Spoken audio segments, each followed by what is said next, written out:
সুপ্রিয় দর্শক, আসসালামু আলাইকুম ওয়া রাহমাতুল্লাহি ওয়া বারাকাতুহু। দেশ এবং দেশের বাইরে থেকে যারা আজকের আমাদের প্রতিবেদন দেখছেন, সকলকে প্রীতি এবং শুভেচ্ছা জানিয়ে শুরু করছি আমাদের আজকের প্রতিবেদন। দর্শক, আজ স্ক্রিনের সামনে যে বোনটিকে দেখছেন তার নাম হলো জ্যোৎস্না।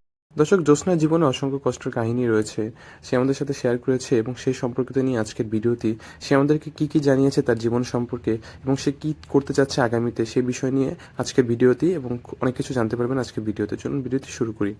সুপ্রিয় দর্শক, জ্যোৎস্না শুরুতেই আমাদেরকে জানায় খুব ছোটবেলায় তার মা মারা গিয়েছেন এবং তার বাবা পরবর্তীতে আরেকটি বিয়ে করে নেয়। এই বিষয় নিয়ে সে প্রথমে বলে আমাদের যে, ভাইয়া আমার জীবনটি খুবই কষ্টে কেটেছে, আমার পড়াশোনা সবকিছু আমার মামা বাড়ি থেকেই হয়েছে। এরপর ভাইয়া তারা আমাকে একটি জায়গায় বিয়ে করে দেয়। আমার বিয়ে হয়ে যাবার পর আমার হাজবেন্ড, তার সাথে আমার ভালোই সংসার শুরুর দিকে যাচ্ছিল। একটা সময় ভাইয়া সে আমার গায়ে হাত তোলা শুরু করে এবং আস্তে আস্তে আমাদের সংসারটা ভাইয়া অশান্তির দিকে যায়। তারপর ভাই আমি আর সহ্য না করতে পেরে আমি অনেক চেষ্টা করেছি আমাদের সংসারটা টিকুক থাকুক, একজনের সাথে আমার সংসার থাকুক, সারা জীবন তার সাথে জীবনটা কাটিয়ে দিই, কিন্তু ভাই আমার কপালে এরকমটা ছিল না। তারপর আমার ডিভোর্স হয়ে গেল, তার সাথে আমি আমার পারিবারিক ভাবে একটা মিউচুয়াল আন্ডারস্ট্যান্ডিং এ গেলাম, আমার ডিভোর্স হয়ে গেল।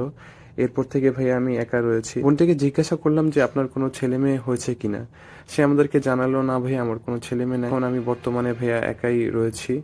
এবং আমার হাজবেন্ডের তার ব্যবহারটা ছিল ভাইয়া, সে খালি গায়ে হাত তুলতো। সে আমাদেরকে শুরুতে জানিয়েছে যে তার হাজবেন্ড তাকে টর্চার করে তার গায়ে হাত তুলতো, যে কারণে সে এটা খুব অপছন্দ করতো। সে সহ্য না করতে পারে, একটা সময় ডিভোর্সের দিকে যায় এবং সে ডিভোর্স নেয় তার হাজবেন্ডের সাথে পার্মানেন্টভাবে, এবং ডিভোর্স নেওয়ার পর থেকে সে এখন একা রয়েছেন এবং সে আপাতত তার মামাদের এখানেই আছেন, মামাদের সাথে তাদের পরিবারের সাথেই রয়েছেন।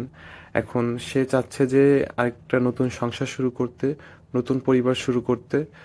বোনকে জিজ্ঞাসা করলাম, বোন আপনার যদি বয়স যদি 40 হয় বা 45 হয়, কারণ আমাদের সাথে অনেক ভাই যোগাযোগ করে, তাদের বয়স ম্যাক্সিমাম হচ্ছে 40 থাকে, কারো 35 থাকে, 40, অনেকের 50, 45 এরকমও থাকে।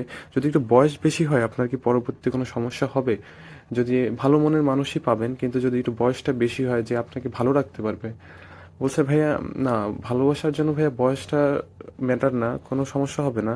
তার যদি মন ভালো থাকে এবং সে যদি আমাকে দেখে, আমাকে টেক কেয়ার করে এবং সে যদি আমাকে ভালো রাখে, ভাইয়া আমার কাছে বয়সটা কোনো সমস্যা না। দর্শক, সে এটা আমাদেরকে জানিয়েছে যে তার কাছে বয়স কোনো সমস্যা না। এবং যারা হচ্ছে জ্যোৎস্নার সাথে যোগাযোগ করতে চান, অবশ্যই আমাদের সাথে যোগাযোগ করবেন স্ক্রিনে দেওয়া নাম্বারে। দর্শক, আমাদের যারা সদস্য রয়েছেন, দেখেন আমাদের যারা সদস্য রয়েছেন চ্যানেলে, আমরা তাদেরকে নিয়ে কাজ করি। আমাদের আবার আরেকটা কথা রিপিট করতেছি, যাদের আমাদের সদস্য রয়েছেন আমরা তাদেরকে নিয়ে কাজ করি। দর্শক, আমাদের চ্যানেলের সদস্য হবার জন্য আমাদের স্ক্রিনে দেওয়া নাম্বারে আপনাকে একদম একটা নামমাত্র অ্যামাউন্ট, ঠিক আছে, আপনাদেরকে আমরা এতটা সময় দিব কেন ভাই, আমাদের তো অনেক কাজ থাকে।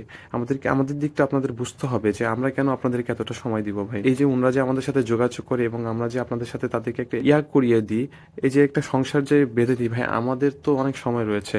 সো মিডিয়াতে কাজ করি ভাই, আমাদের একটা পার্সোনাল ব্যক্তিগত সময় রয়েছে এবং এই সময়টা আমি আপনার পিছনে ব্যয় করব। অবশ্যই আপনার আমাকে কিছু, মানে আমার জন্য কিছু করা দরকার ভাই। দেখুন, আমি একদম লিগেল হয়ে কথা বলবো, যেটা বলবো একদম ডিরেক্ট বলবো, এতে কোনো সমস্যা নেই।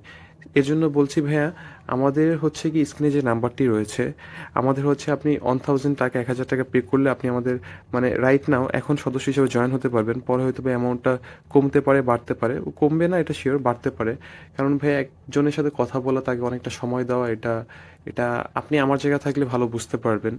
এবং একটা পরিবারে তার ব্যাপার ডিটেলস জানানো এবং তাদের থেকে করা এবং মেয়ের কোনো, মানে খুবই ভাই এখানে অনেক একটা প্রসেস থাকে, আপনি হয়তো রিয়েলাইজ করতে পারবেন আমি যেটা বলতে চাচ্ছি। সো প্লিজ ওভাবে আমাদের সাথে কাজ করবেন, আমরা আপনাদের সাথে কাজ করব। আমাদের এই নাম্বার হোয়াটসঅ্যাপ করা রয়েছে, আমাদেরকে ডিরেক্ট হোয়াটসঅ্যাপে নক দিতে পারেন। এবং অবশ্যই আমাদেরকে পেমেন্টটা করার পর আপনি স্ক্রিনশট থাকুক বা যেটাই থাকুক আমাদের হচ্ছে হোয়াটসঅ্যাপে আপনি দিয়ে দিবেন। তারপর হচ্ছে অবশ্যই আমাদের সাথে কন্ট্যাক্ট করবেন। সো কেউ অযথা ফোন দিবেন না, সবার কাছে এটা রিকোয়েস্ট রইল। এবং অবশ্যই জ্যোৎস্না তার নতুন জীবন শুরু করতে চাচ্ছে।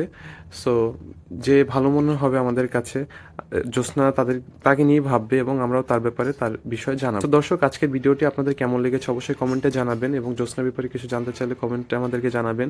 এবং অবশ্যই এই নাম্বারে হোয়াটসঅ্যাপ রয়েছে, আমাদের সাথে যোগাযোগ করবেন এবং আপনাদেরকে যেটা বলেছি সে বিষয়ে সে প্রসেসে কাজ করবেন। সবাই ভালো থাকবেন এবং অবশ্যই দিন শেষে একটু হলেও ভালো কাজ করবেন, 5 ওয়াক্ত নামাজ পড়বেন। আসসালামু আলাইকুম।